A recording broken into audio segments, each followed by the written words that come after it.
Man, y'all already know, man, it's your boy Drizzy Drake coming to you, man. Whenever y'all in LA, man, tapping with my man, Don Pax, man. He got all that shit, man.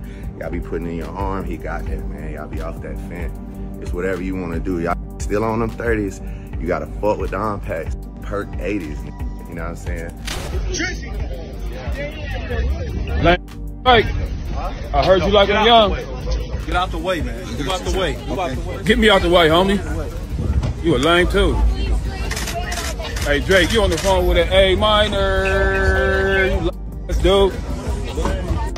All bets are off because of that. That alone causes all bets to be off. I agree with you. Everything else is fair game. Word on the street is that Kendrick Lamar and Pusha T are cooking up a collaboration that could send shockwaves through the industry. Rumor has it they're sitting on some heavy dirt that could do more than just bruise Drake's ego. We're talking reputation-shattering revelations. But let's rewind a bit. Drake, seemingly oblivious to the storm he's brewing, recently took to Instagram with some cryptic posts throwing shade at Kendrick. As if that wasn't enough to stir the pot, he went after Schoolboy Q when his Toronto show got axed. It's like he's begging for a lyrical beatdown. This behavior has fans scratching their heads. Is Drake really this tone-deaf to the culture he claims to represent? Or is this all just a publicity stunt gone wrong? Either way, it's not a good look for the self-proclaimed sixth god. Remember when Kendrick called Drake a colonizer? Well, it seems that message flew right over Drizzy's head. His continued antics have only added fuel to the fire, and now we might be on the brink of witnessing a historic moment in hip-hop. You prepared for more? Are you prepared for more Canadian myths to come your way, though, sir? Come on, man. Listen, man. I'm prepared for everything. Who's currently being called out as a culture vulture.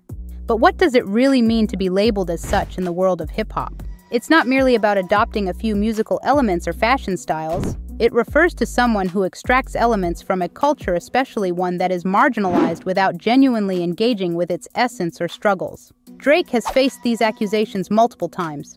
You might recall the infamous photo Pusha T used in The Story of Adidon, featuring Drake in blackface. Pusha T argued that this image highlights how Drake selectively embraces Black American culture when it benefits him, yet remains conspicuously silent on the critical issues impacting Black Americans. Oh, like you parade your dad around in these weird suits. You parade him. It's clown-like. You know what I'm saying? Yes, sir. That's what I get. I get clown feelings from that. I look at him. There's somebody, you know, I get the picture of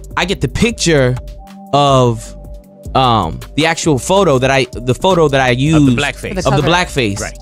And I'm like, okay, it makes sense. You parade your dad around. This was done in 08. This was done in 08.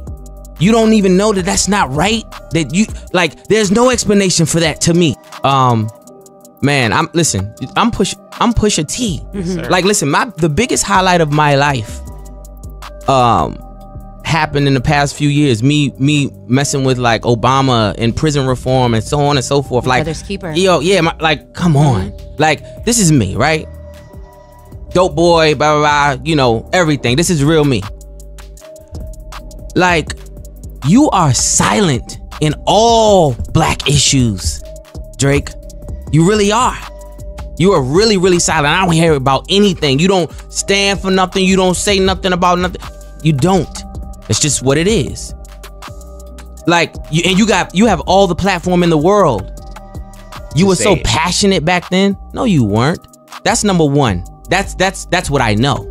Number two, you gotta think about who a person really, really is, and it's like, okay, bang. That's why it's okay. That's why it's okay for you to take a photo like this. You didn't even know it was right. You don't even know how fully.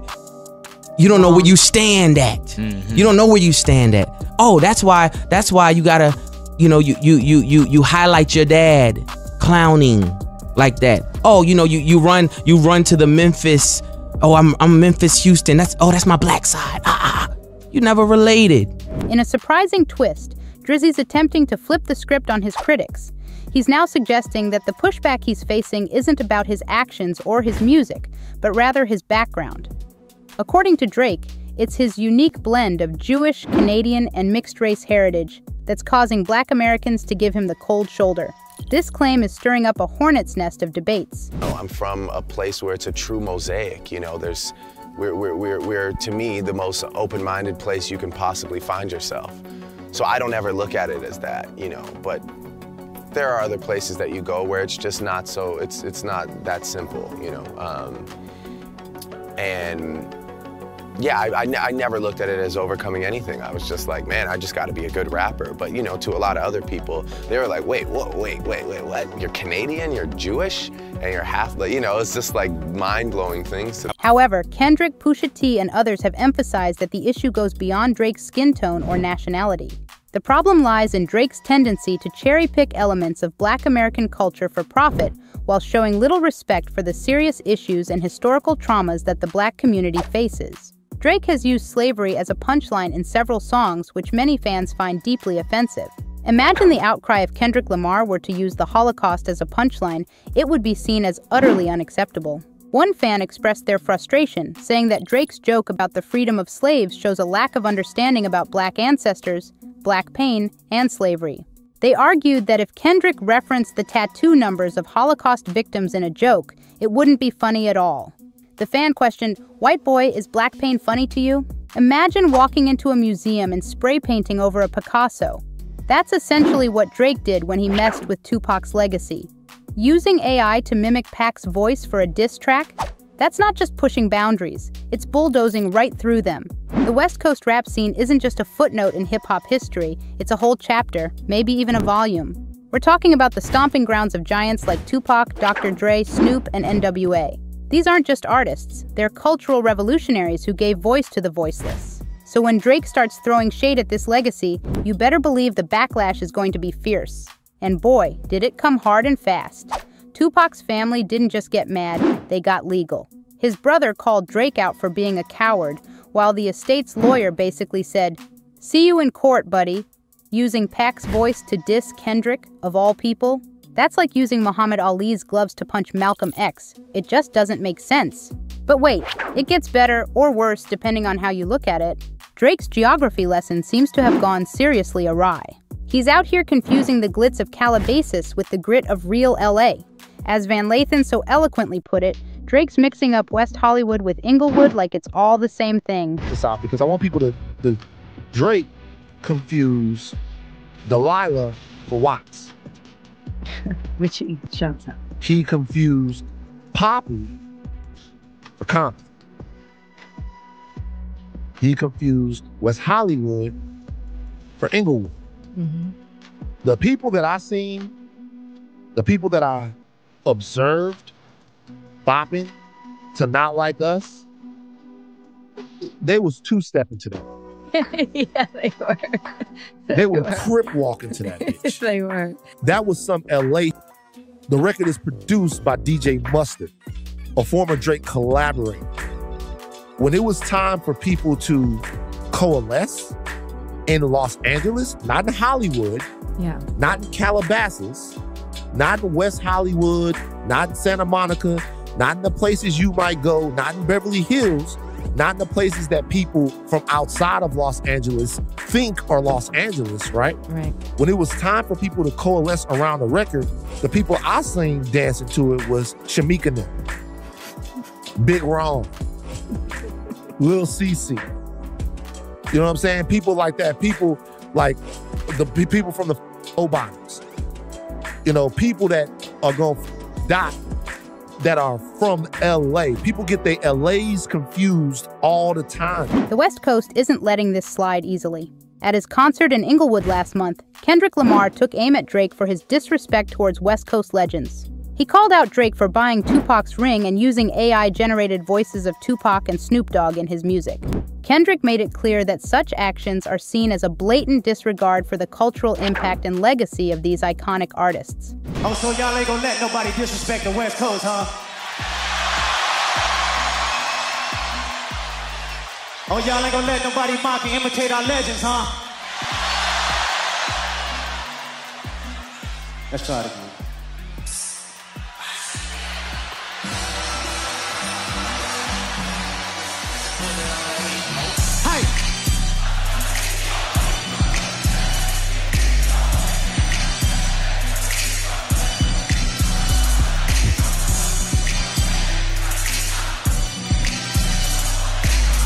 ops you really got? I mean, there's too many options. Been a pass on this body, say. Certified boogeyman.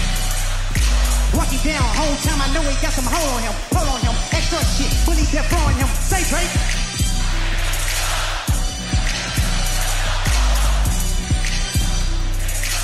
Just make sure you hide your little sister. They tell me Chubb's the only one that get your and party at the party playing with us. And about the kind of weird case-wise, certified lover boy.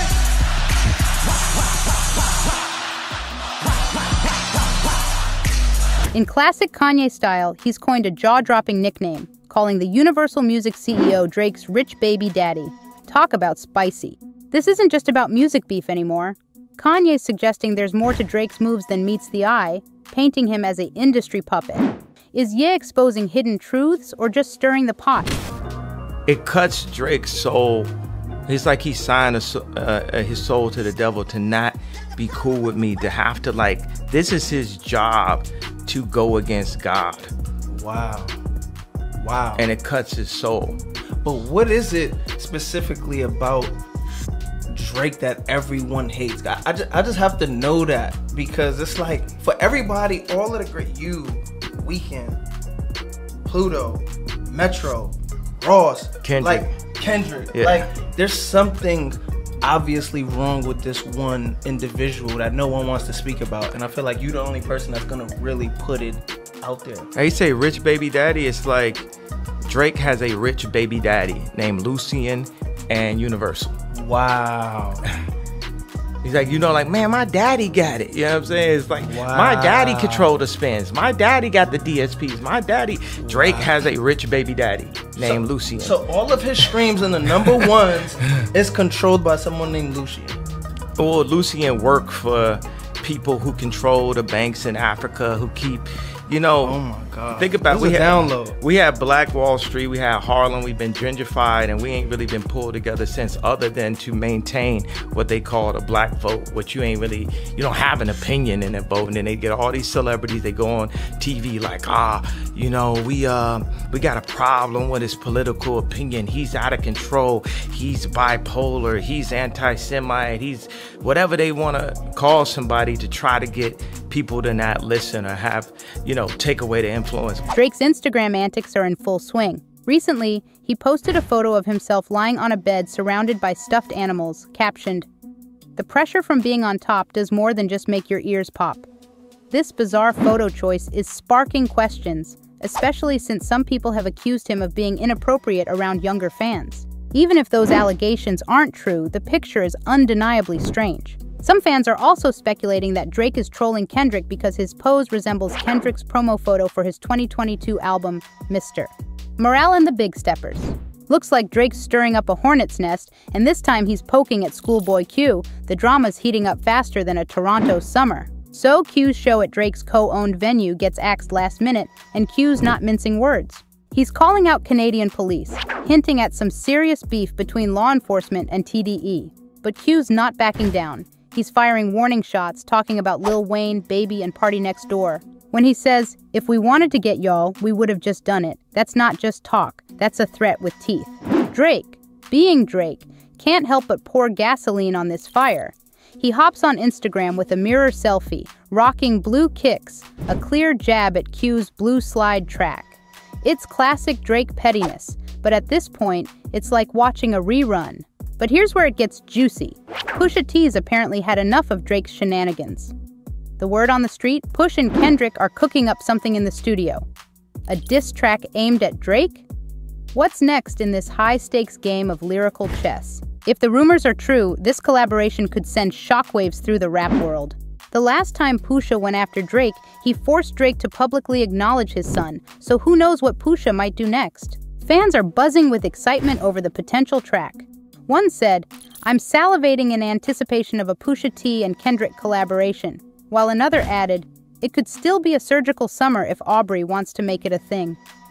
What are your thoughts on Drake's trolling on Instagram? Do you think it's a wise move for Pusha T and Kendrick to diss Drake again, or would that be beating a dead horse at this point? Share your comments below.